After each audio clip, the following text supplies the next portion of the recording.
Lines மீடியாவுக்கு நீங்கள் அளித்து வரும் ஆதரவுக்கு மிக்க நன்றி. தொடர்ந்து எங்களுடன் இணைந்திருங்க. லைக் பண்ணுங்கள், சப்ஸ்கிரைப் பண்ணுங்கள், நண்பர்களுக்கு பகிருங்க. நாம் இணைந்து பயணிப்போம். வணக்கம் நண்பர்களே.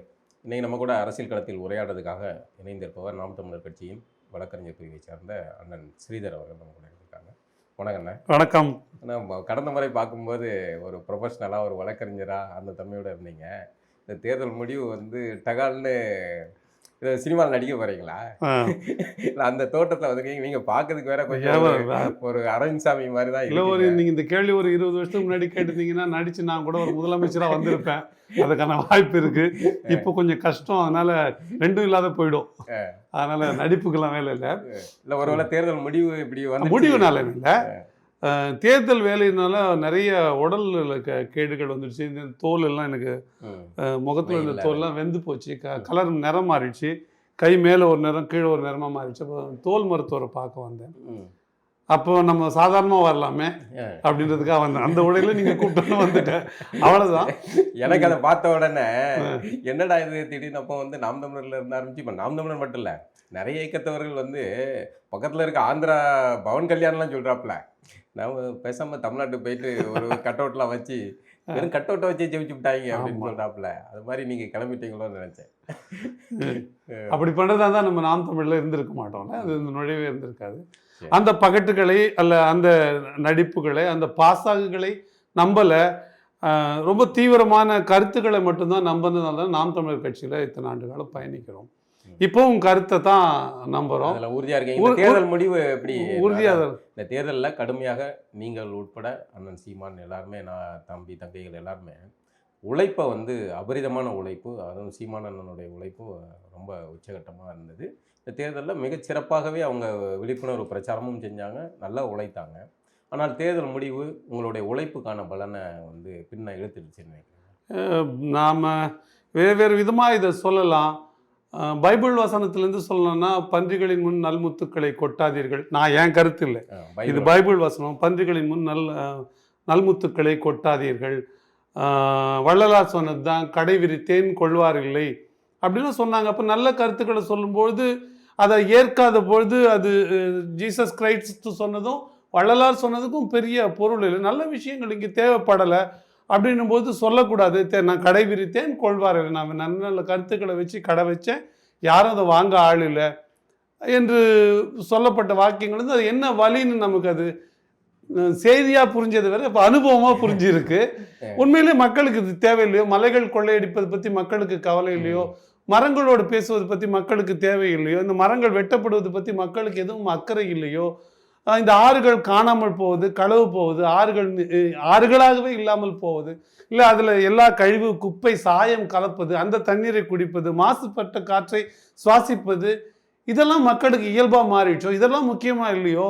ஒரு ரீல்ஸ் ஷாட்டோ இல்லை ஒரு சினிமா படமோ, ஒரு நடிகர் நல்லா இடுப்பு ஆட்டி இல்லை பல்ட்டி அடித்து ஒரு சண்டையும் நடனமும் நடிச்சுட்டு அது மக்களுக்கு போதுமானதோன்னு தோணுது. ஒருவேளை அப்படி தான் தோணுதுன்னா, அதுதான் மக்களோட தேவையாக இருந்ததுன்னா நாம் என்ன சொல்வது இருக்குது? அப்போ நம்ம கருத்துக்கள் அதை மக்கள் உள்வாங்கலை, இல்லை மக்களுக்கு அந்த கருத்துக்கள் தேவைப்படனா அவங்க வாங்க தயாராக இல்லை.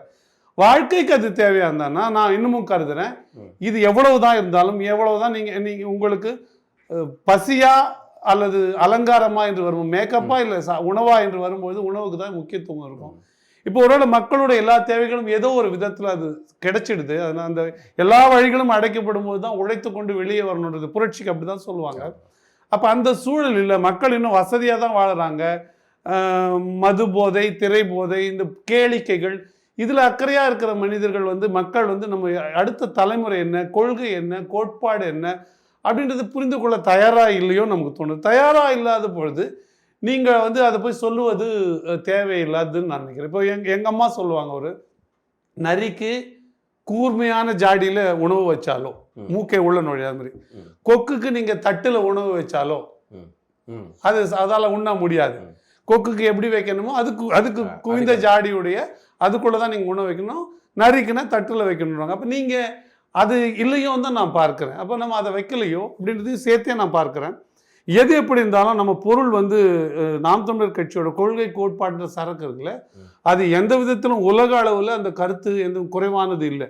நாம் அதை சொல்லுவோம், நிச்சயமாக எங்கேயும் சொல்லுவோம். இன்னும் எத்தனை முறை தோத்தாலும் சொல்லுவோம். நம்ம நையாண்டி பண்ணுகிறவர்கள், பகடி பண்ணுகிறவர்கள் சொல்லுவாங்க, இப்படியே பேசிக்கிட்டு வீணா போங்கன்ட்டு. இப்போ நம்மளை விடுங்க, அரசியலை விடுங்க, அறப்போர் இயக்கம் இருக்காங்க. அவங்க என்னைக்கு வந்து எம்எல்ஏ ஆகணும், எம்பி ஆகணும், ஒரு மினிஸ்டர் ஆகணும்னு வேலை செய்யலை. ஆனால் அவங்க நேரத்தையும் பணத்தையும் அவங்களோட உழைப்பையும் இன்னும் உயிராபத்துகளும் ஏற்று தானே அவங்க இந்த வேலைகளை செய்கிறாங்க. அவங்க முதலமைச்சராக வேலை செய்தார்களா?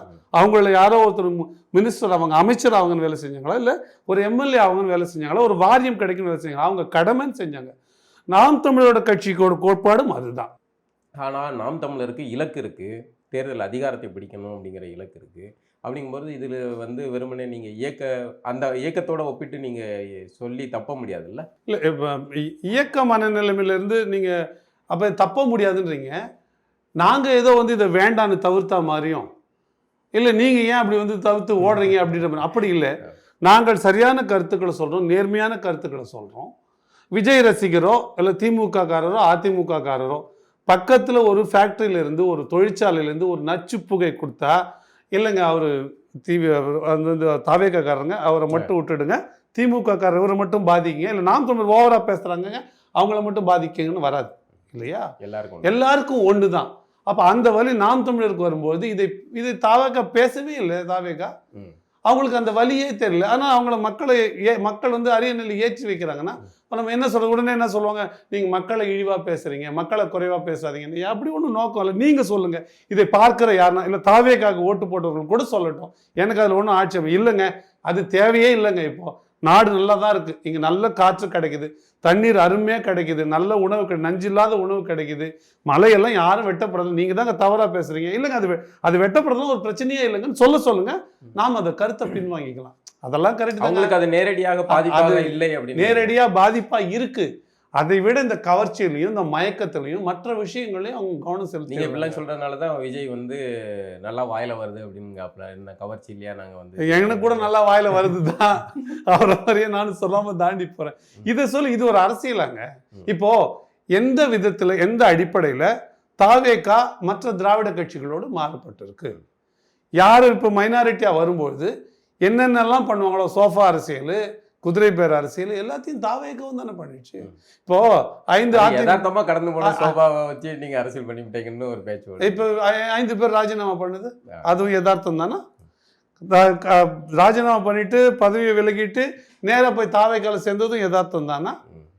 இல்லை ஒவ்வொருத்தரும் ஒரு ஸ்டேட்மெண்ட் ஒரு நேரத்துக்கு கொடுக்குறாங்களே, அதெல்லாம் யதார்த்தம் தானே? தாவேக்காவை வந்து ஆட்சி வருவதுக்கு முன்னாடி எண்ணிக்கை முடியறதுக்கு முன்னாடி எதிர்த்திருந்தவங்கலாம் பிறகு போய் அதில் சேர்ந்தாங்களே, அதெல்லாம் யதார்த்தம் தானே? அவர்களுக்கு ஒரு நோக்கம் இருக்குது. அவர்களுக்கு ஒரே ஒரு நோக்கம் தான், அது பதவி வேணும். அது யார் கொடுத்தாலும் சரி, அது நீங்கள் திமுக கொடுத்தாலும் சரி, அதிமுக இல்லைன்னா முன்னாள் முதலமைச்சர் அதிமுகவில் இருந்தவர் போய் திமுகவில் சேர முடியாது.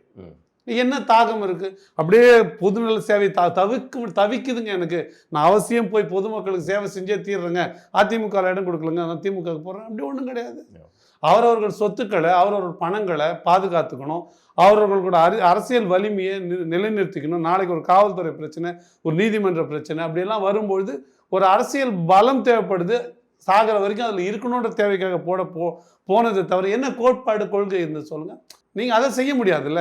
அப்போ நான் அந்த புள்ளிக்குள்ளே போனேன், வெற்றி தோல்வியை தாண்டி. இன்னும் நான் இப்படி சொல்கிறேன், ஒரு ஒரு ஒரு ஒரு பக்கம் பெடல் மேலே வருதுன்னா இன்னொரு பக்கம் பெடல் கீழே போகணும். அதுதான் இயக்க விதி.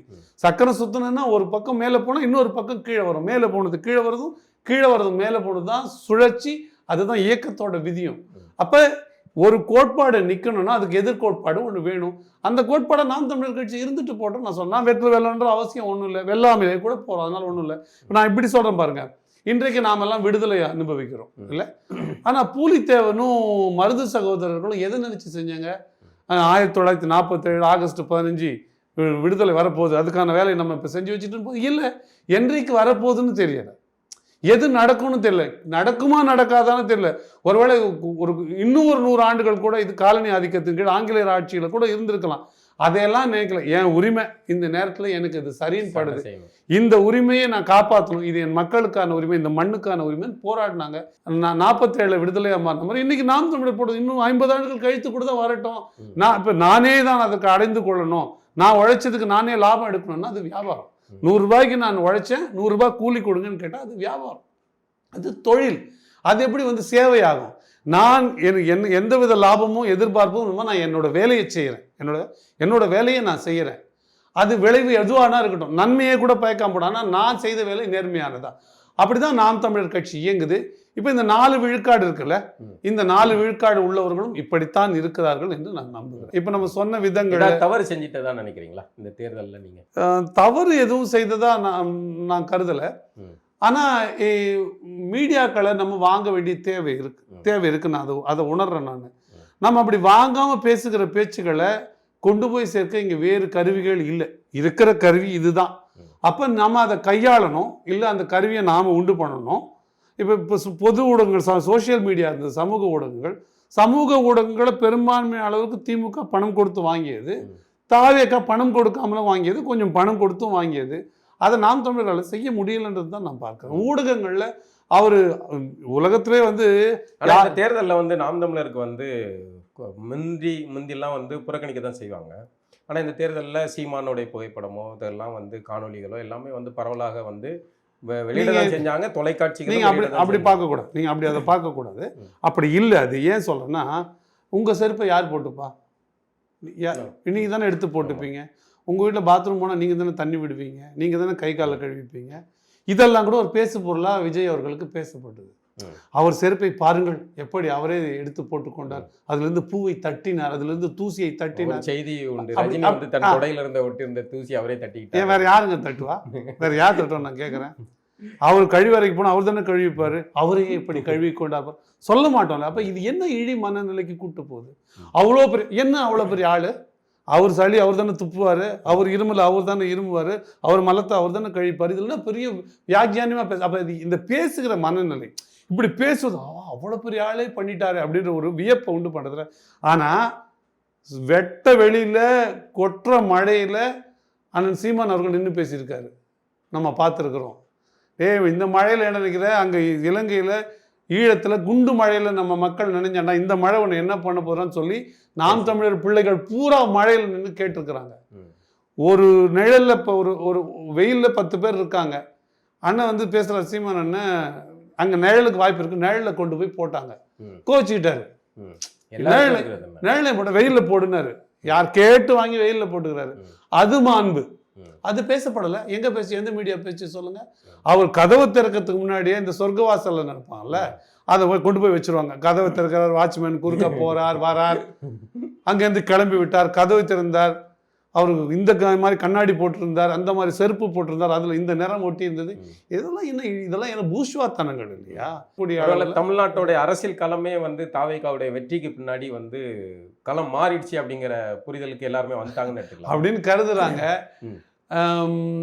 எப்படி வந்து தாவேகா வந்து வரும்னு யாருமே கணிக்கலையோ, அவருக்கு வந்து இவ்வளோ பெரிய வாய்ப்பு இருக்குன்னு யாரும் கணிக்கலையோ, இல்லை இது வருவான்னு எப்படி கணிக்க முடியலையோ, இல்லை இப்போ அவர் தொடர்ச்சியாக இருப்பார்னு நினைக்கிறதும் அப்படி ஒரு கணிக்க முடியாத நம்பிக்கை தான் நான் நம்புகிறேன்.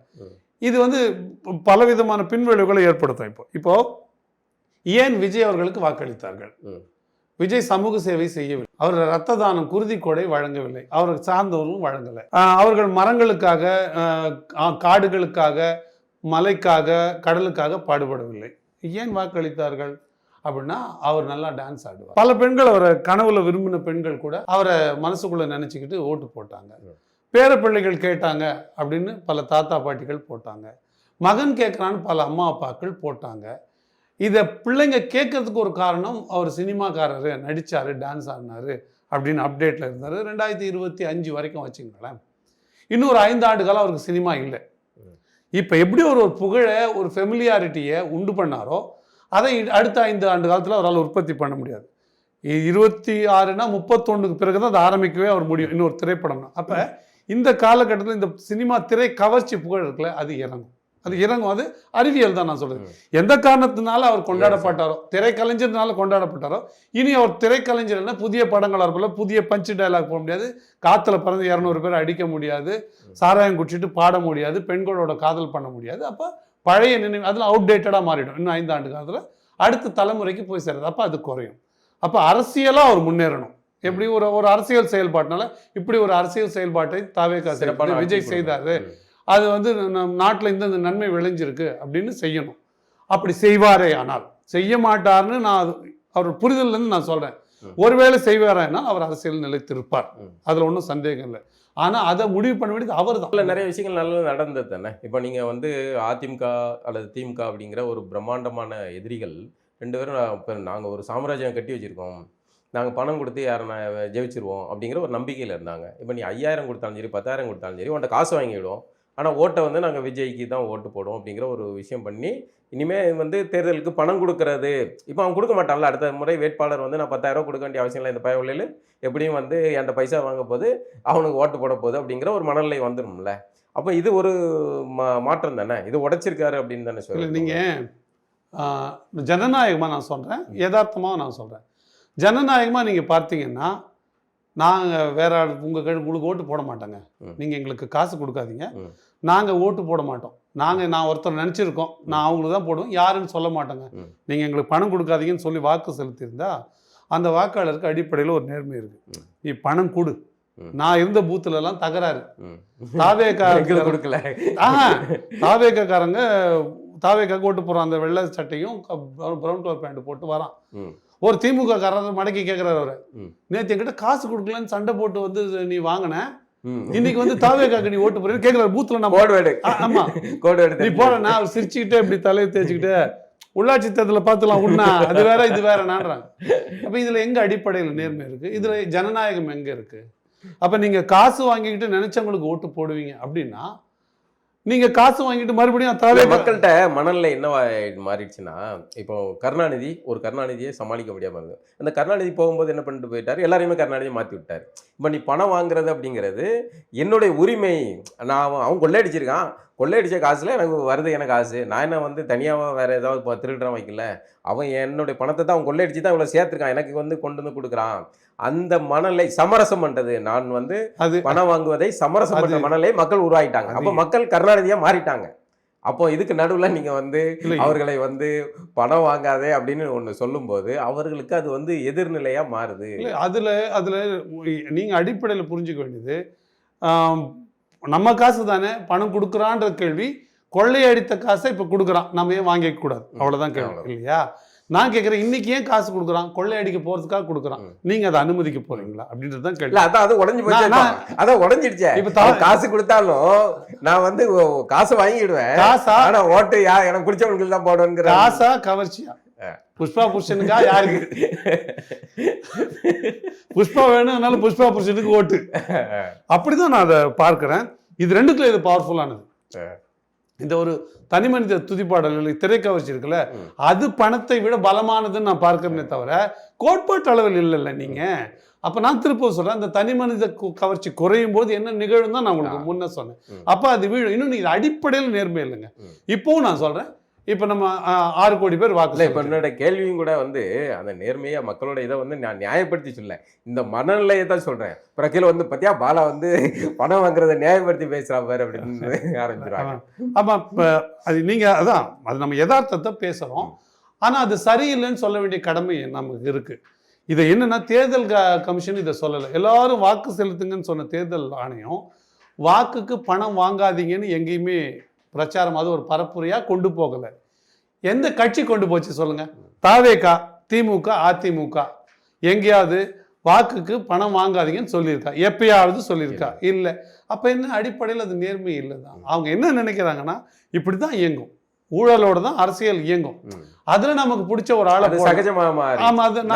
நார்மலைஸ் ஆகாது, அப்படிதான் இருக்கும். இவங்க தெரியாம பேசுறாங்க, அவங்க இன்னொன்னும் தயாரா இருக்கிறாங்க. தாசில்தார் ஆஃபீஸுக்கு போனால் நாம் தமிழர் வந்தாலும் லஞ்சம் கொடுத்தா தான் வேலை நடக்கும், சப் ரெஜிஸ்டர் ஆஃபீஸ் போனால் நாம் தமிழர் கட்சி வந்தாலும் லஞ்சம் தான் நடக்கும். அவங்க சும்மா பேசுகிறாங்க, பேசுறது நல்லா இருக்கு, ஆனால் அப்படி நடக்க போகிறது இல்லை. அதை விட இவங்களுக்கு ஓட்டு போடலாம், இவங்க திமுக அதிமுக வேணான்னு போடலாம் அப்படின்னு போட்டது தான் விஜய்க்கு நான் பார்க்குறேன். ஆனால் இது ரொம்ப நாள் செல்லாது. மறுபடியும் திமுக அதிமுக மேலே எப்படி ஒரு வெறுப்பு வந்து அவங்க வேணான்னு ஒதுக்கி தாவேக்கா போட்டாங்களோ, இப்போ தாவேக்காவும் வேணான்னு வரும்போது அடுத்த மனநிலை என்னவா இருக்கும்? தாவேக்காவும் இதே போல செயல்களில் ஈடுபடுது. இப்ப நம்ம நிறைய இந்த ஒரு மாசம் ஒரு வாய்ப்பு நாம் தமிழர் வரும், நிச்சயமா வரும். இந்த 26 தேர்தலில் நீங்க நிறைய ஊடகவாதங்கள்லாம் கலந்துக்கிட்டீங்க, பேசுனீங்க. குறிப்பாக நாம் தமிழர்ல இருக்கக்கூடிய ஒரு மாற்று மொழியை சேர்ந்தவர் அந்த தத்துவத்தை ஏற்றுக்கிட்டு இதுதான் சரி அப்படிங்கிறத ஒரு தமிழ் தேசியவாதிகள் பேசுகிறத விட நீங்கள் கூடுதலாக வந்து இதாக பேசுகிறீங்க. எனக்கு அது ஆச்சரியமாக இருந்தது. இவ்வளோ நேர்த்தியாக எப்படி பேச முடியுது, ஒரு நொடி கூட வந்து தயக்கம் இல்லாமல் எப்படி பேச முடியுது அப்படின்னு ஆச்சரியப்பட்டேன். இவ்வளோ உழைப்பும் வந்து இந்த தமிழினத்துக்காக நீங்கள் செஞ்சுருக்கீங்க. அதுக்கான பலன் கிடைக்கல அப்படிங்கிற வலி, வருத்தம் அது மாதிரி எதுவும் இருக்கா? இல்லை, அது எப்பயுமே இருக்குது. நம்ம ஒன்றும் இல்லை, ஒரு விவசாயி கடுமையாக உழைச்சி நிலத்தை பண்படுத்தி உழுது நட்டு, ஆனால் அறுவடை சரியாக வரல, பூச்சி அடிச்சிருச்சு அப்படின்னா அந்த வலி இருக்கும்ல, வரும். அது அது தவிர்க்க முடியாது. அதுக்காக விவசாயத்தை கைவிட மாட்டோம்ல எந்த விவசாயியும். ஏன்னா அது ஒரு வாழ்வியல் முறை. நான் இந்த வேலை செய்ய போகிறேன், நாளைக்கு கவுன்சிலர் ஆவேன், இன்றைக்கி 5 லட்ச ரூபா போட்டால் நாளைக்கு 15 லட்ச ரூபா எனக்கு வரும். இல்லை பணம் வராது, எனக்கு ஒரு பெரிய அங்கீகாரம் மரியாதை வரும், போகிற இடத்துலாம் எனக்கு புகழ் கிடைக்கும், காவல் நிலையத்தில் போனால் என் பேச்சு எடுப்படும், நீதிமன்றத்துக்கு போன இடம் ஒரு அரசு அலுவலகத்துக்கு போனால் எனக்கு எடுப்படும், ஒரு லாபம் இருக்குது, அதுக்காக என் பணத்தை கூட நான் செலவு பண்ணி ஒரு செயல் செய்கிறேன் அப்படின்றதுக்கெல்லாம் சராசரியான சிந்தனை.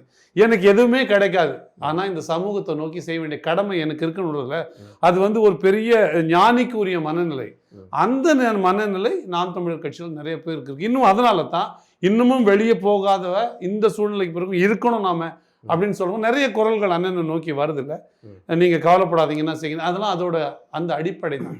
அப்போ அது இருக்குது, அதை நம்ம நிறைவாக செய்வோம் தான் நான் நம்புறேன். இந்த தேர்தலில் வந்து ஒரு முக்கியமான விவாதம் வந்து பேசப்படுது. திமுக மீது கடுமையான எதிர்ப்பு மனநிலை மக்கள்கிட்ட இருந்தது.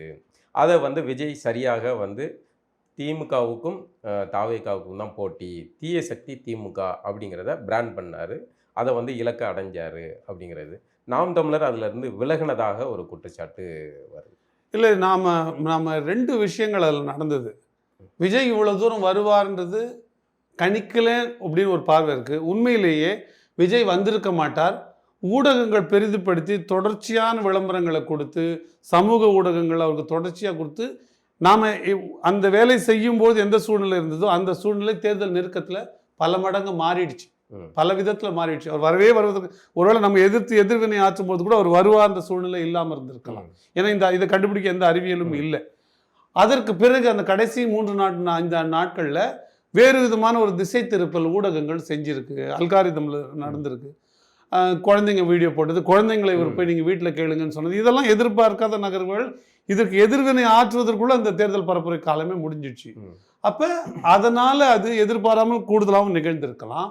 இல்லை, ஒருவேளை அவருக்கு இருந்திருக்குன்னு நீங்கள் ஒருவேளை கணிப்பீங்கன்னா அதை சரியாக கணிக்கலை, அவருக்கு இப்படி இருக்குன்றது கணிக்கலை. திமுக மேலே வெறுப்பு இருந்தது உண்மைதான், ஆனால் திமுக மேலே வெறுப்பு இருந்ததுனால விஜய் ஆதரிச்சாங்கன்னு நான் ஒத்துக்க மாட்டேன். திமுக மேலே வெறுப்பு இருக்குன்னா பல முறை அதிமுகவுக்கு ஆதரிச்சிருக்கிறாங்க. அதிமுக இப்போ ஆதரிக்காம போறாங்க. திமுக மீது வெறுப்பு இருந்தது, அதிமுகவுக்கு போட்டாங்க. அதிமுக மீது வெறுப்பு இருந்தது, திமுகவுக்கு வாக்களித்தாங்க. இந்த முறை வந்து இந்த ரெண்டுமே வேணாம் அப்படின்னு ஒரு புதிய நாம் தமிழருக்கு வாக்களிச்சிருக்கலாமே. அதான் கேட்கிறேன் நானும். ஏன் நாம் தமிழர் மீது நம்பிக்கை வரவில்லை? புதிதாக வந்த தாவேகா விஜய் மீது அந்த நம்பிக்கை வந்தது. நான் ரொம்ப எளிய பதில் தான் அது நம்பிக்கையின் அடிப்படையில் ஏற்பட்டதல்ல. தாவேகா சேர்ந்த விஜய் அவர்கள் நல்ல ஆட்சியை அளிப்பார் என்று ஏற்பட்ட நம்பிக்கை இல்லை. அது ஒரு காதல் நிமித்தமாக, ஒரு நட்பு நிமித்தமாக, ஒரு பாசம் நிமித்தமாக, ஒரு உணர்வு நிமித்தமாக. இப்போ எங்கள் ஊர்லேயே ஒருத்தர் நிற்கிறாரு, மோசமான ஆள் தானே, எங்கள் ஊருக்காரன் நான் ஓட்டு போடுவேன். ரொம்ப எளிய புரிதல் அவர். இப்போ அண்ணன் என்ன சொன்னார், நார்த் இந்தியா இவர் தான் பிரதமர் சொல்லுங்க அண்ணாமலையே, நாங்கள் எல்லாரும் அவருக்கு ஓட்டு போடுறோம்னு சொன்னாரா இல்லையா? அவர் தானே. ஏன் சொன்னார்? நம்ம ஊருக்காரன் ஒரு உணர்வு தானே.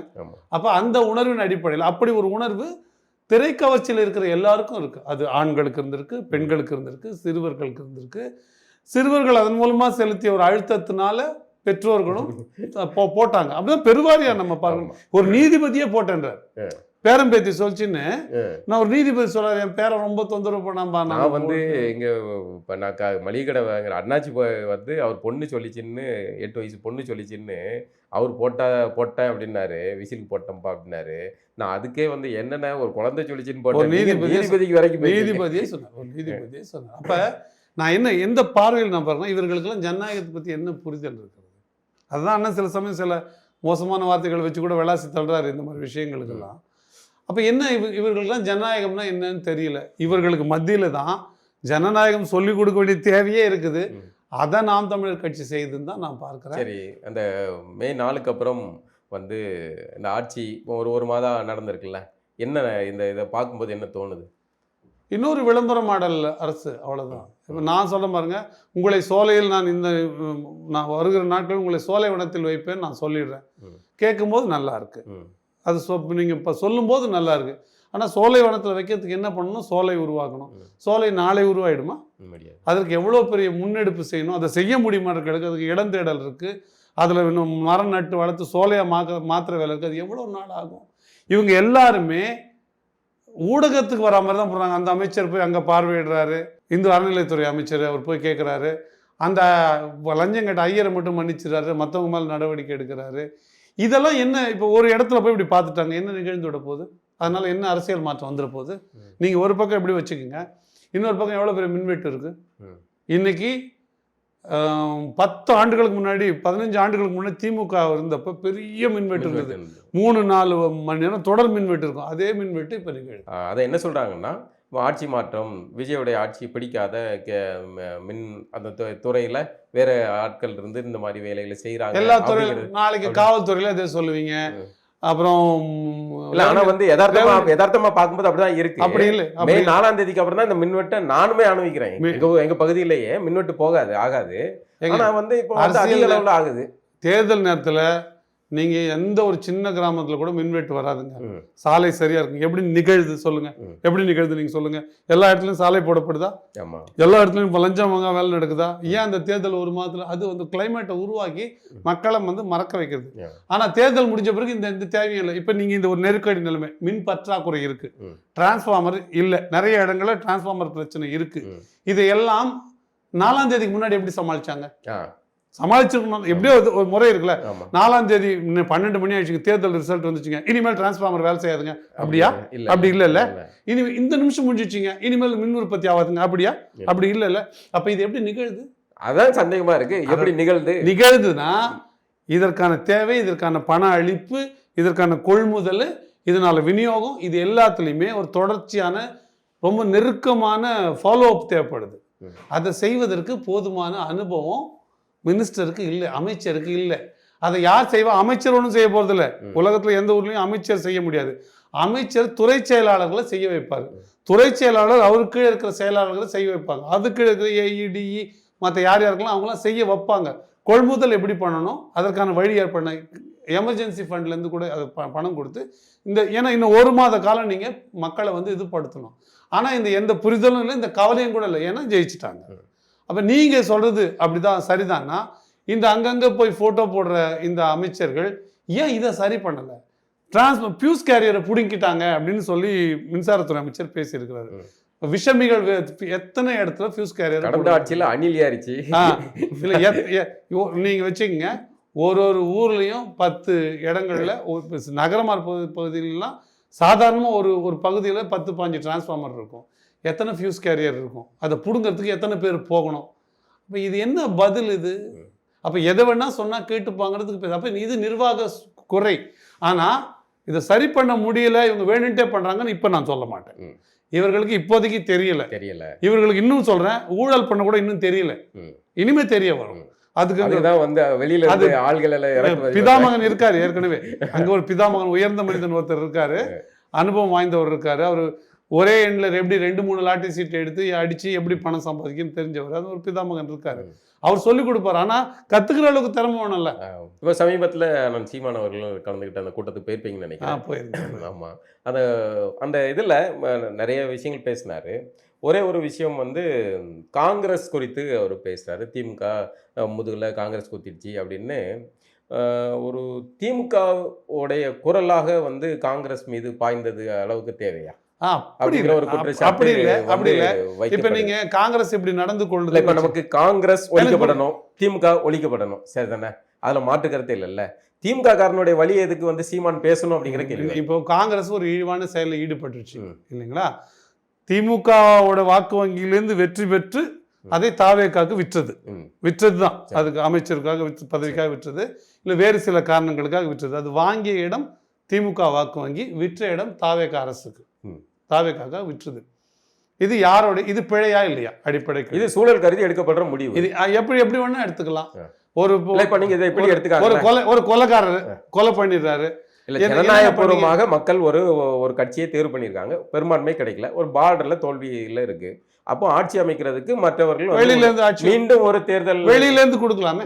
வெளியில இருந்து நீங்க நல்லா ஆட்சி பண்ணுங்க, நாங்க வெளியில இருந்து ஆதரவு. அவர்களுக்கு நம்பிக்கை இல்லை, இவர்கள் வெளியில இருந்து ஆதரவு கொடுக்கும்போது எங்களுடைய ஆட்சிக்கு பாதுகாப்பு இல்லை அப்படின்னு அவர்கள் அப்படி அவங்க டிமாண்ட் பண்ண மாட்டாங்க. இல்லங்க நாங்க வெளியில இருந்து ஆட்சி அமைப்போம், உங்களுக்கு ஆதரவு கொடுப்போம், விருப்பம்னா வாங்கிக்கிங்க சொன்னா என்ன பண்ணுவாங்க? சரி, புதிய கட்சிகளுக்கு அதிகாரத்துல பகிர்வு கிடைக்கிறது நல்ல விஷயம் தானே.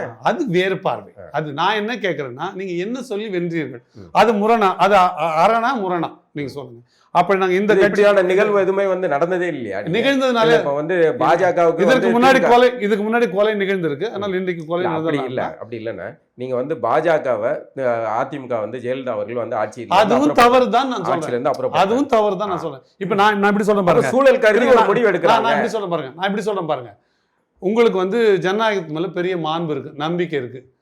இந்த அரசு வென்றுச்சு, பெரும்பான்மை தனிப்பெருங்கட்சியா உருவெடுத்துச்சு. ஆனா போதுமான அதுக்கு பெரும்பான்மை இல்லை.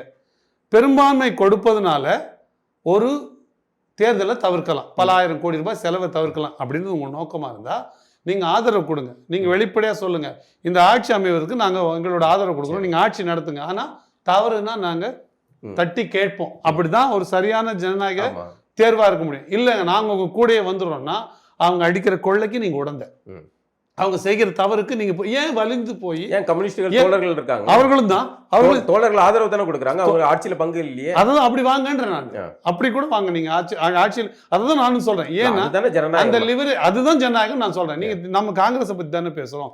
காங்கிரஸ் அப்படி இல்லாம அமைச்சரா விசிகாவே அப்படித்தானே பார்க்கிறேன். விசிகாவே எவ்வளவு கடுமையா விஜய் எதிர்த்து தானே பேசுனாங்க.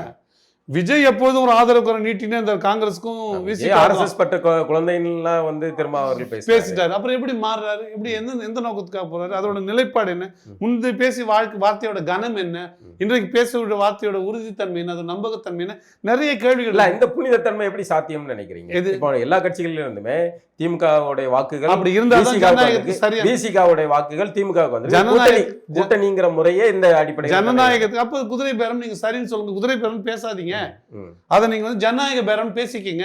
ஏன் நீங்க குதிரை பேரம் செய்தி போடுறீங்க? ஏன் சோஃபா அமைச்சாரு ஏன் பேசுறீங்க? ஏன் காசு கொடுத்து வாங்கினாருன்னு பேசுறீங்க? நீங்க அதிமுக 5 எம்எல்ஏ நீங்க வந்து சரி இப்படி வச்சுக்கிடுவோமே, இப்படி ஒரு வாதத்துக்கு இப்படி வச்சுக்கிடுவோமே. இதே வந்து 108 இருக்கு, மற்ற கட்சிகள் யாருமே வெற்றி பெறல, நாம் தமிழருக்கு வந்து ஒரு 10-15 எம்எல்ஏக்கள் இருக்கிறாங்க. இந்த சூழல்ல ஆதரவு கொடுக்கலாம், தவறு என்ன இருக்கு? நான் இப்பவும் சொல்றேனே, நீங்க காங்கிரஸ் ஏன் திமுகவே கூட ஆதரவு கொடுக்கறது தவறு இல்லை. ஆனா நீங்க ஆட்சி நடத்துங்க, நாங்க அதுல பங்கு எடுக்க மாட்டோம். நீங்க ஆட்சி நடத்துங்க, நாங்க ஆதரவு. ஏன்னா இன்னொரு தேர்தலை தவிர்க்கிறதுக்கு. ஒருவேளை இன்னொரு தடவை ஜெயிச்சாலும் இதே நிலைமை வருதுன்னு வச்சுங்களேன், இதே தொங்கு சட்டமன்றம் வந்து வச்சுக்கலாம், அப்ப இன்னொரு செலவு திணித்ததானே ஆகும். இன்னொரு தடவை மக்களை சிரமப்படுத்துந்தா, அரசு இயந்திரங்கள் மொத்தத்தையும் சிரமப்படுத்துதானே ஆகும். அதனால இது தொடரட்டும், மாற்றம் வரும்போது இன்னொரு தேர்தலை நம்ம நோக்கி நகர்த்தலாம். அதெல்லாம் சரிதான். இப்ப நீங்க சொல்றது இந்த புனிதத்தன்மையை சார்ந்து நீங்க பேசுறீங்க. இந்த இடத்துல இப்ப காங்கிரஸுக்கும் திமுகவுக்கும் மோதல், காங்கிரஸ் திமுக முதல்ல கொத்திடுச்சு அப்படிங்கிறது அவங்க பிரச்சனை. அத வின்னர் படத்துல வடிவேலு சொல்ற மாதிரி, நான் கல்லிய கட்டினா நீ கட்டினா எப்படியோ நாசமா போயிடும். என்ன பொருள்னா, காங்கிரஸ் எவ்வளவு பெரிய துரோகத்தை இழைச்சிருக்குதுன்னு சொல்றதுதான் அதுல கருப்பொருள். இந்த காங்கிரஸ்க்காக திமுக எவ்வளவு மெனக்கெட்டது, எவ்வளவு சீட்டுகளை கொடுத்துன்றது பழைய சம்பவம். அப்ப இப்பயாவது புத்தி வரட்டும். இவ்வளவு இப்ப இல்ல அவர்களுக்கு எப்பவுமே புத்தி இல்ல. இதே காங்கிரஸ் நாளைக்கு திமுக சேருமே. ஈழப்படுகொலை காலத்திலிருந்து காங்கிரஸால திமுக கெட்டதுன்றதுதான் நம்மளோட தொடர் இது. அதுல திமுக லாபம் அடைந்தது, காங்கிரஸும் லாபம் அடைந்தது. பின்னால் அதோட தொடர்ச்சியா தான் இந்த ஒட்டுமொத்த அரசியலும் நிகழ்ந்தது 2009க்கு பிறகு. நம்ம ஈழப்படுகொலையோட தொடர்ச்சி தான் நான் அப்படிதான் பார்க்கிறேன் இன்றைக்கு மொத்த அரசியல் நிகழ்வுமே. அப்படி இருக்கும்பொழுது இது நிகழ்வை சொல்லி காட்டும். திமுக மோசம், காங்கிரஸ் மோசம், ரெண்டுத்துல எது மோசம்னா காங்கிரஸ் ரொம்ப கேடு கேட்ட மோசம். ஏன் இப்ப திமுகவை சாடாம காங்கிரஸை சாடனா, காங்கிரஸ் இதை வைத்து லாபம் அடைந்திருக்கிறது. மினிஸ்டர் இத்தனை ஆண்டு காலம் அன்றைய சூழ்நிலை அந்த பேச்சு இதுன்னா நீங்க டிக்டேஷன் என்ன இதுன்னா வந்து அந்த கோபம் வந்து பேசலாம் அந்த கோபம் வந்து ஒரு திமுக காரணம் கோபமா. நான் ஒரு நாம் தமிழ் கட்சிக்காரன் சொல்றேன், விசிகாவும் இதற்கு ஆளாகி இருக்கிறது, விசிகாவும் இந்த துரோகத்தை செய்திருக்குது நான் சொல்றேன். குற்றச்சாட்டு என்ன வருதுன்னா, சீமான் அவர்களுடைய கோபம் வந்து ஒரு திமுக காரனுடைய கோபமாக இருக்கிறது, திமுகவின் குரலாக இருக்கிறது காங்கிரஸ் மீது. இன்னைக்கு காங்கிரஸ்காரன் வந்து சீமான் மீது பாஞ்சுக்கிட்டு தேவையா? திமுக காரனுக்கும் காங்கிரஸ் காரனுக்கும் சண்டை. ஆயிரத்து தேவையானா தேவை. நான் அதுல அது ஒரு பேசு பொருளா இருக்கு. காங்கிரஸோட முகம் இன்னொரு முறை கிழிக்கப்படுது. நம்ம பல கேள்விகள் கேட்கிறோம். காங்கிரஸோட வாக்கு வங்கி என்ன, நீங்க தனியா என்ன ஜெயிச்சிருப்பீங்களா? ஏன்னா காங்கிரஸ் திமுகவை போலவே காங்கிரஸ் ஒழிக்கப்பட வேண்டிய வரிசையில முதல்ல ஒழிக்கப்பட வேண்டியது காங்கிரஸ். சரிங்களா? ஏற்கனவே கூட அண்ணன் பேசி பங்காளின்னு சொல்லியிருக்கோம். நம்ம விட்டுரும் இல்ல, பங்காளி சண்டை அப்புறம் கூட பாத்துக்கலாம். முதல்ல ஒழிக்கப்படுது வெளியாளுன்னு நம்ம பேசுவோம். இந்த தேசிய காங்கிரஸ்ல இருக்கிறது இங்க உள்ள அப்படிதான் எல்லா பாஜக உங்களுக்கு திமுக காரன் பங்காளியா, பாஜக காங்கிரஸ் காரன் பாஜக காரங்க நீங்க சொல்லுங்க, வெளிநாட்டுக்கார அமெரிக்காக்காரங்களா தமிழ்நாட்டுக்காரங்க இல்லையா? அவங்களும் தமிழ்நாட்டுக்காரங்க தான். ஏன் பாஜக எதிர்க்கிறோம்? நீங்க அந்த சித்தாந்தத்தை உள்ளடக்கி இருக்கிற அந்த அமைப்பு தான் எதிர்ப்பு. உங்களுக்கு தனியா வந்துட்டார் ஒருத்தர், அவர் ஒரு கல்யாணத்துக்கு கூப்பிடுறாரு, நீங்க அதை எப்படி எதிர்பார்க்க முடியும்? அவருக்குள்ள ஏன் நான் பாஜகக்குள்ள அறம் சார்ந்தவர்கள் இல்லையா, நேர்மை சார்ந்தவர்கள் இருக்காங்க, நீங்க இல்லைன்னா சொல்ல முடியாது. கோட்பாட்டு அளவில் அந்த கட்சி எப்படி இயங்கும்னு பார்க்கும்போது இந்த கோட்பாடு ஒரு அறம் சார்ந்தவரை கூட பாஜகக்குள்ள போனா நீங்க அந்த அந்த மத இதோட தான் இயங்க முடியும். நீங்க ஒரு அறம் சார்ந்தவரை திமுக கொலை போனா அந்த ஊழல் விருப்பத்தோடு தான் நீங்க இயங்க முடியும். இல்லைன்னா உங்களை அது புறந்தள்ளிடும். அப்படி புறந்தள்ளி திமுக புறந்தள்ளிய பல நல்லவர்கள் இருக்கிறாங்க. நீங்க அதை அப்படி சொல்லக்கூடாது. அந்த அமைப்பு அடிப்படையில் தான் நீங்க சொல்லணும். நீ எண்ட் ஆஃப் த டே நீங்க எடுத்துருங்க, எல்லாரையும் வெளியிடுங்க. இன்னைக்கு நீங்க ரொம்ப ஆக சிறந்த நல்லவர்களா இருக்கிற நாம் தமிழர் கட்சி எங்கேருந்து வந்தாங்க? அமெரிக்கால இருந்து வரல. அவங்களும் இதே இந்த லாட்ல இருந்து எடுத்த ஒரு கைப்பிடி இந்த மூட்டையில திராவிடத்துல இருந்து அங்க இருந்தவங்க தானே. இந்த அப்படி திராவிடன்னு சொல்ல வேண்டாம். நீங்க முன்னாள் திராவிட ஆதரவுகள் தானே. சீமான் அவர்கள் மட்டும் யாரு? தமிழக மண்ணில் பெரியாரை தூக்கி சம்பந்தவர் திராவிடமே தமிழ் தேசியம் என்று நம்பப்பட்டு தான் நீங்க தொடரப்பட்டது. நீங்க அப்படி நினைக்காதீங்க.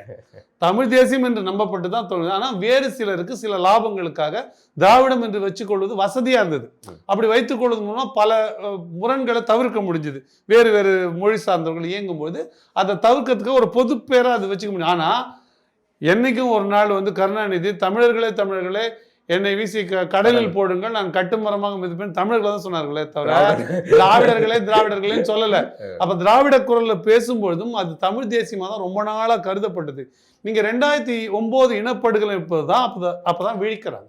அந்த சூழல் சரியா அதுக்கு ஏன் நீங்க இவ்வளவு நாள் குரல் கொடுத்தவங்க, உங்க மகளுக்கு மினிஸ்டர் சீட்டு, உங்க தேவைகளுக்கு நீங்க டெல்லி போன ஆட்கள் ஏன் ஈழ போற நீங்க நிறுத்தலைன்ற கேள்வியிலேருந்து அந்த சிக்கல் ஆரம்பிச்சது.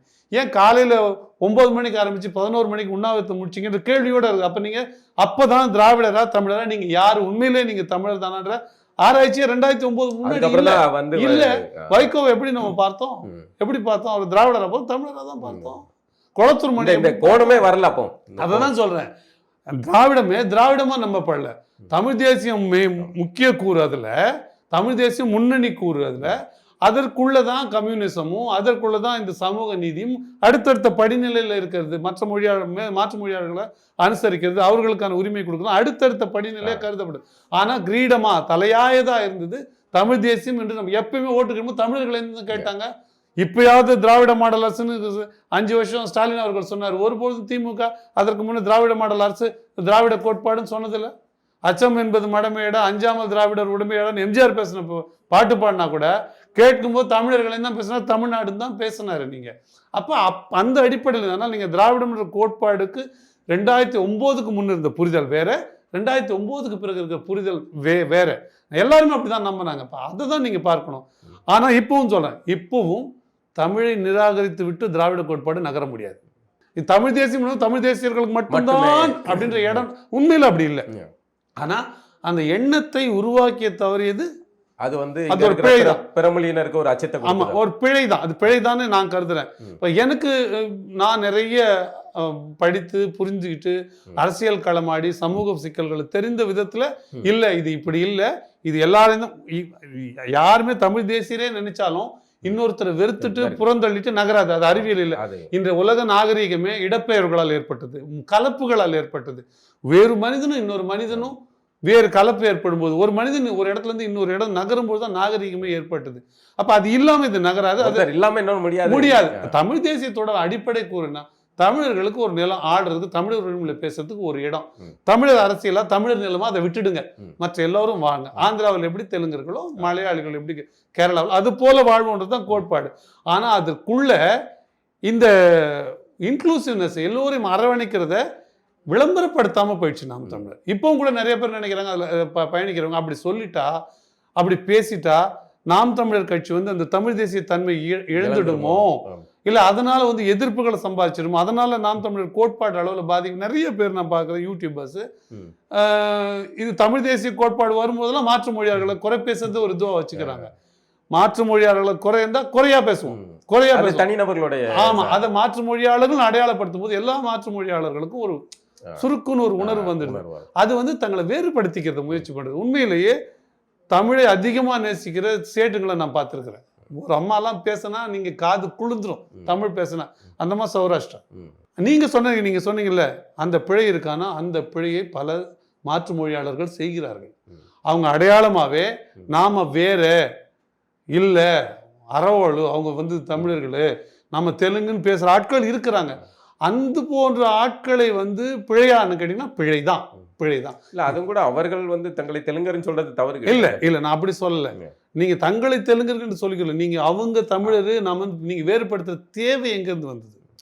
இதே மண்ணில் நீங்களும் விளைவிக்கிறீங்க, நானும் விளைவிக்கிறேன். உங்க வேர்வையும் இந்த பூமியில விழுந்து நெல் பயிரா மாறுது, என் வேர்வையும் விழுந்து ஒரே காத்த சுவாசிக்கிறோம், ஒரே துணியை நெய்கிறோம், வெட்டி கட்டிக்கிறோம், எல்லாமே ஒரே ஸ்கூல்ல படிக்கிறோம். உங்களுக்கு வர கோட்டா எனக்கு வருது.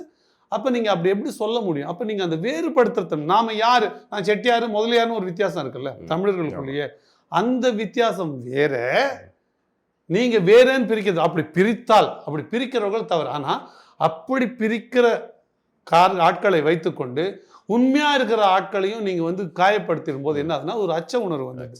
அந்த அச்ச உணர்வு ஒரு வைரஸ் கிருமி போல பரவுது. இவர்கள் வந்து மாற்று மொழியாளர்கள் எதிரானவர்கள், அவர்கள் இப்போ என்ன எல்லாருமே சொல்கிறாங்க, நிறைய அரசியல் பார்வையாளர்கள் சொல்கிறது வந்து நாம் தமிழர் வந்து இன்க்ளூசிவ் பாலிடிக்ஸ் பண்ணலை, எல்லோரையும் ஒதுக்குச்சு, எல்லாரையும் வேறு வேறு காரணங்கள்னால நீங்கள் எல்லாரையும் ஒதுக்குனீங்க. தமிழ் தேசியம் சொன்னதுனால வெறுமனே தமிழர்கள் மட்டும்தான் தமிழ் தேசியன்றது கூட சொல்லாம எக்ஸ்க்ளூடிங் பாலிடிக்ஸ் பண்ணீங்க, நீங்கள் எல்லாரையும் வெட்டி வெளியேற்றுனீங்க, நீங்கள் எல்லோரையும் சேர்க்க இது பண்ணல. அதனால தாவேக்கா வந்து உங்களுக்கு திமுகவும் எங்களுது தான், திராவிடம் ரெண்டு கண்கள் சொல்லி அதையும் சேர்த்து அவர் எல்லாரையும் முடிச்சிட்டாரு. ஜெயலலிதாவையும் பேக்கெட்ல வச்சுக்கிட்டாரு, கருணாநிதியும் பேக்கெட்ல வச்சு, ஸ்டாலின் இப்போ இருக்கிறதுனால அவர் விட்டு வச்சிருக்காரு, அவர் படத்தையும் தூக்கி. ஆனா இலக்கை அடைகிறவங்களுக்கு அதுதானே இதா இருக்கும். அதனால அவர் அடைஞ்சாருன்னு நான் சொல்லலை, அவருக்கான திரை கவர்ச்சினால அடைஞ்சாரு. இதுக்கெல்லாம் கூடுதல் பலம்.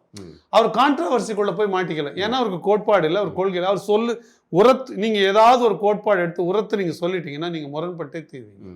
எப்பயுமே ஒரு இடத்துல ஒரு அலுவலகத்துல நீங்க எப்படி போனீங்க பேசுறதே இல்லை. எப்பயுமே நீங்க எனக்கு சொல்லுவாங்க ஜட்ஜஸ், சில ஜட்ஜஸ் அந்த வேணாம் சார், அந்த மேட்டர் நான் ஜட்மெண்ட் சொல்லலை சார். ஏங்க சொல்ல வேண்டியதானுங்க, அது சொன்னா தேவையில்லாத பிரச்சனை வரும் சார். ஒரு நீதிபதியோட வேலை தீர்ப்பு சொல்றது தான், அது சொன்னா தேவையில்லாத பிரச்சனை சார், அவரும் கோச்சிப்பாரு இவரும் கோச்சிப்பாரு, அந்த கேஸ் இப்படி இருக்கு சார், அது எதுக்கு சார் நான் சொல்லலை சார் விட்டுட்டேன் சார்னு வாங்க. நீங்க நீதிபதிகளுக்கே இந்த நிலைமைனா அப்போ கான்ட்ரவர்ஷியல் சப்ஜெக்டை தொடாத, பெரிய ஃபைலா தொடாத, சிக்கலான ஃபைலா தொடாத, சாதாரணமாக வந்து செஞ்சுட்டு போயிட்டாரு. ஆனா நீங்க ஒரு சிக்கலான பிரச்சனைக்கு சிக்கலுக்கு தீர்வு காண்றது இருக்குல்ல, அதுக்கு பெரிய ஆளுமையும் நேர செலுத்துதலும் கவன குவிப்பும் வேணும். அதை செய்யறவன் கெட்டவனாகவும், சாதா ஃபைலை மட்டும் பார்த்துட்டு இந்த முக்கியமான ஃபைலை தூக்கி சைடில் தள்ளிட்டு போறாங்க, அவன் நல்லவனும் நான் கான்ட்ரவர்ஷியல் ஃபிகரா மாறுறான். அப்படித்தான் விஜய் மாறினாரு. எப்பயுமே நுட்பமான கருத்துக்களை, ரொம்ப பொலிட்டிக்கலி சென்சிட்டிவ் மேட்டர் அண்ணன் சீமான் ஹேண்டில் பண்ணுவார், அதை அட்டாப்சி பண்ணுவார். அதை நீங்க அறுத்து கூராய்வு பண்ணி அதை வந்து பிணக்கூராய்வு பண்ணி இது காரணம்னு சொல்லி வெளிப்படுத்துவார் பாருங்க.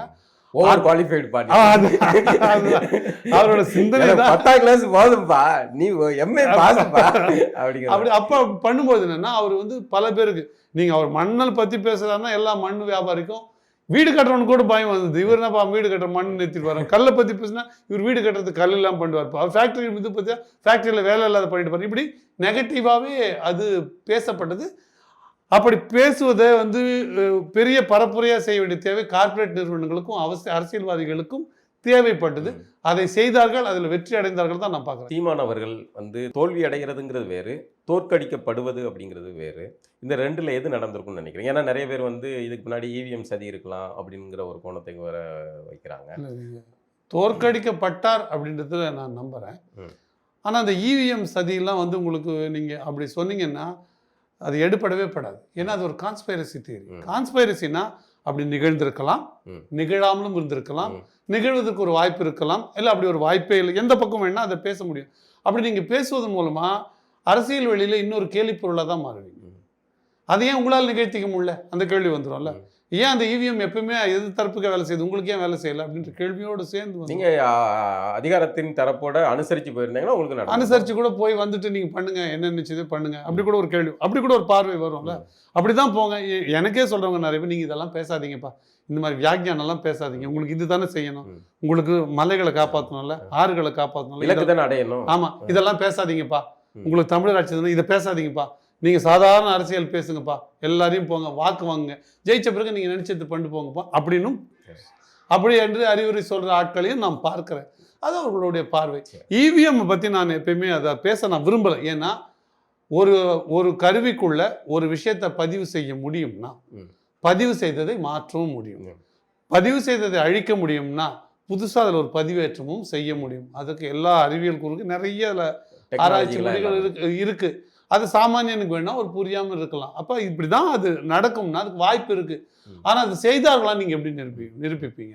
இன்னொன்று, லட்சக்கணக்கான இயந்திரங்கள் இருக்குது, லட்சக்கணக்கான இயந்திரங்களை எப்படி செஞ்சுருப்பாங்க, இல்லை செஞ்சதுக்கான அடிப்படை முகாந்திரம் இருக்குல்ல, அதையாவது நீங்கள் நிரூபிக்க முடியணும். அப்படி நிரூபிக்க முடியாமல் நீங்கள் பேசுனீங்கன்னா அரசியலில் மறுபடியும் அது கேள்வி பொருளாக தான். ஆனால் அதனால் எப்பயுமே நான் அந்த பாயிண்ட்டை நான் பேச விரும்புகிறேன். ஆனால் பெருவாரியா இப்போ விஜய்க்கு ஓட்டு போட போகிறாங்கன்னு பெருவாரியாக நமக்கு கடைசி 2 நாள் தெரிஞ்சுது. ஆனால் அதே போல் திமுகவுக்கும் தெரிஞ்சுது, அதிமுகவும் ஒரு பகுதியில் தெரிஞ்சுது. ஒருவேளை நாம் தமிழருக்கு அப்படி தெரியலை, அப்படி வேணா சொல்லலாம். என்னை பொறுத்த வரைக்கும் எனக்கு நாம் தமிழருக்கும் அப்படி தான் தெரிஞ்சுது. ஆனால் இந்த 4 தெரிஞ்சது வருதுல்ல, அந்த தெரிஞ்சதில் விஜய்க்கு தெரிஞ்சது தான் உண்மையாச்சு. அப்போ உண்மையானது நம்ம பேச இல்லைப்பா, நிறைய பேர் பேசியிருந்தாங்க தாவேக்கா தான் ஓட்டு போட போகணும்னு பேசியிருந்தாங்க. அந்த பெரும்பான்மை இருக்குல்ல, அதன் அடிப்படையில் நம்ம அப்போ எல்லாரும் ஓட்டு போட்டிருப்பாங்க நம்ம நம்புகிறோம். இல்லாமலும் இருப்பதற்கான எல்லா வாய்ப்பும் இருக்குது. ஆனால் நீங்கள் நிரூபணம் இல்லாமல் பேச முடியாதுல்ல, அது சரியானதாகவும் இருக்காது. அதனால் அந்த பொருளை நான் எப்பயுமே தொட விரும்பதில்லை. என்னைக்கா ஒரு நாள் நிரூபிக்கிறேன். இப்போ ராதாபுரத்தில் இவர் தேர்தல் செயலாளர்னு சொன்னாங்க பாருங்க, அந்த மாதிரி ஒரு 15 வருஷம் கழிச்சு ஒருவேளை சொல்லப்படுவேனால் அதை நம்ம. ஆனால் ஒரு விஷயம் உறுதி, பெரும்பான்மையானவர்கள் அண்ணன் சீமான் தோற்கடிக்கப்பட வேண்டும் என்று நினைத்தார்கள். பெரும்பான்மையான மக்கள் நான் சொல்லலை, ஆனால் மக்கள் அந்த மனநிலைக்கு தள்ளி இருப்பாங்க. அப்படி தள்ளினவங்க மணல் திருடர்கள், மலை உடைப்பவர்கள், நிறுவனங்களை வச்சு நடத்துகிறவங்க, ஊழலுக்கு துணைப்பவர்கள், இப்படிப்பட்டவர்கள் நாம் தமிழர் ஆட்சி வந்தால் சிக்கல் இருக்குது, அப்படி வந்துடக்கூடாது, சீமான் ஒரு ஆள் போனால் கூட அதில் சிக்கல் இருக்குது, அதனால் அவர் போயிடக்கூடாதுன்றதுல எல்லா பெருநிறுவனங்களும் எல்லா முதலாளித்துவ கோட்பாடு நம்ம சாமானியன் கூட நான் சொன்னேன். ஃபார் தட் மேட்டர், நீங்கள் ஏதோ ஒரு தெருவில் சப்கான்ட்ராக்ட் எடுத்து ஒரு லாரியில் ஒரு ஜல்லி ஓட்டுவார்னு வச்சுங்களேன், ஒரு மணல் ஓட்டுவார்னு வச்சுங்களேன், அவருக்கு கூட சீமான் வந்துடக்கூடாதுன்னு இருந்தது. அப்போ அப்படி எண்ணங்கள் உருவாக்கப்பட்டது, அது விளம்பரப்படுத்தப்பட்டது, அது பரப்புரை செய்யப்பட்டது, அப்படி தோற்கடிக்கப்பட்ட அப்படி நான் கருதுறேன். ஆனால் கான்ஸ்பைரசியை நான் நம்பலை. சீமான் அவர்கள் செஞ்சீங்களா? செய்தி மட்டும் போட்டேன், அடுத்து என்னென்ன பணி செய்யுதுன்னு கேட்டேன், சொல்கிறேன்ப்பா அப்படின்னாரு. அதிகப்படியாக எனக்கு தெரிஞ்சு இப்போ அட்வைஸுக்கு உள்ளானது அவர் தான். இந்தியாவிலேயே அதிகப்படியான அறிவுரைகளை தோத்துட்டா ஊரில் உள்ளவெல்லாம் எல்லாம். அதாவது நல்லான் வகுத்ததா வாய்க்கால், வல்லான் வகுத்ததே வாய்க்கால்னு வாங்க. அது மாதிரி வென்றவன் சொல்லுவது தான் வேத வாக்கு, தோற்றவன் சொன்னால் அது சபையேற போகிறதில்ல. அதனால் இப்போ தோற்றுட்டோம்னா நம்ம எல்லாரும் இதனால் தான் நீங்கள் அதனால் தான் இதுன்னு சொல்லலாம். ஏன் விஜய் வென்றாரு இன்னி வரைக்கும் யாருக்கும் தெரியல. எப்படி அப்போது இந்த அளவுகோலில் பார்க்கறதுனால எல்லோரும் அதை சொல்கிறாங்க. எனக்கு அதில் உடன்பாடு இல்லை. அவரோட அரசியல் ஆளுமையில் அரசியல் பற்றி ஒரு கூர்ந்து சிந்திக்கிறதுல நம்ம ஒரே 0.5 அளவு கூட 100 விழுக்காட்டில் 0.5 அளவு கூட நம்ம அவரை குறை சொல்லிட முடியாது. அந்த சிந்தனை ஆற்றல் ஒரு விஷயத்தை ஆழ்ந்து யோசிக்கிறதுல நான் நிச்சயமாக அவரை ஒரு வார்த்தை கூட அவரை சொல்ல மாட்டேன். ஆனால் நிர்வாக அடிப்படையில் ஏதாவது மாற்றங்கள் செய்யணுமா நான் யோசிக்கணும். இது ஒரு நபர் சார்ந்ததல்ல. ஒரு கருத்து உருவாக்கத்துக்கு ஒரு சிந்தனையாளர் போதும். நீங்கள் ஒரு ஏங்கல்ஸ் மாதிரி, லெனின் அதை செயல்படுத்தின மாதிரி அப்படி ஒரு சில ஆட்கள் போதும். ஆனால் அது கடைசி வரைக்கும் கொண்டு போய் சேர்க்கறதுக்குள்ள களத்தில் ஆள்கள் இல்லைங்கிற அது அமைப்பு இன்னும் கூட மாற்றம் தேவைப்படுது. ஏன்னா நிறைய இடங்கள்ல பூத் ஏஜென்ட்டுக்கான ஆள்கள் இல்லை. அதுதான் அடிப்படை அமைப்புல தான் மாற்றம் தேவை நான் நினைக்கிறேன். இந்த அமைப்பு இன்னும் கொஞ்சம் வேறு. இப்போ நம்ம இது தவறுன்னு கூட நான் சொல்லலை. இந்த முறையை செய்து மேம்படுத்துறதுக்கான இந்த முறையை செய்து பார்த்துட்டோம், இது வெற்றிகரமாக அமையலை. இப்போ வேற என்ன மாற்று முறை? நான் இந்த மாதிரி படித்தேன், இந்த தேர்வுக்கு சரியா முடியல, இப்போ இந்த மெத்தட் தப்பு, வேற முறையை மாற்றி பார்க்க கூட நான் மறுபரிசீலனை அப்படி பண்ண வேண்டிய தேவை. அந்த வேற மெத்தட் ஒரு கூட்டணி அப்படிங்கிறது. ஏன்னா களம் இல்லை, தனித்து அதிகாரத்தை பிடிக்கிறதுக்கான களம் இல்லை. அது இன்னைக்கு தோல்வியை நமக்கு கண் முன்னாடி கொடுத்துருக்கு. அடுத்த தேர்தலையும் தனித்து அப்படிங்கிறது வந்து அதுதான் முடிவா இல்லை அதில் இல்லை மறுபரிசீலனை அதை அண்ணன் தான் முடிவு பண்ணும். அது எப்படி சொன்னாலும் ம். அட்டாக்னு சொன்னால் நாங்கள் போய் தாக்குவோம். அதை பற்றி அந்த முடிவு அவர் எடுக்கட்டும். அது அந்த இந்த ஒட்டுமொத்தத்துக்கும் பிதாமகன் அவர் தான். எனக்கு தோணுது இப்படி போனோன்னா இந்த வழியாக போனோம், அந்த இடத்த போய் அடைய முடியல, வேறு வழியில் போய் பார்க்கலாமா அப்படின்னு சொல்கிற உரிமை எனக்கு இருக்குது. அது நம்ம அந்த சந்தர்ப்பங்களில் சொல்கிறோம், பார்ப்போம். ரொம்ப நன்றி நான் உரையாடலுக்கு மகிழ்ச்சி.